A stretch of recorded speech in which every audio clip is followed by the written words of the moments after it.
ఇది గుర్తుపెట్టుకో మిత్రమా, ఈ భూమి మీద నీ ఆశల్ని, నీ కలల్ని పట్టించుకునే ఒక వ్యక్తి కేవలం నువ్వు మాత్రమే.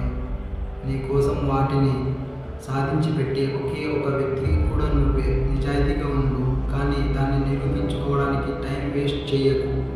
నిన్ను బాధించిన విషయాలన్నీ మర్చిపో, కానీ అవి నేర్పిన పాఠాలను మాత్రం ఎప్పటికీ మర్చిపోవద్దు.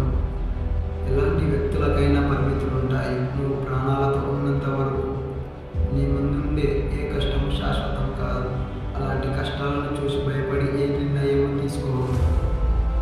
గొప్ప వ్యక్తివి కావాలంటే అత్యంత దారుణమైన పరిస్థితులను ఎదుర్కొనే సామర్థ్యం ఉండాలి. నువ్వు ఎప్పుడు కరెక్ట్ అనుకుంటే జీవితం నుండి ఏమీ నేర్చుకోలేము. ఓపికగా ఉండు.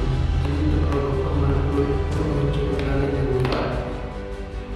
నీ జీవితంలోని ఏ రోజు గురించి కూడా బాధపడదు, ఎందుకంటే మంచి రోజులు సంతోషాన్ని ఇస్తాయి, చెడ్డ రోజులు అనుభవాన్ని ఇస్తాయి, చెత్త రోజులు పాఠాలను ఇస్తాయి.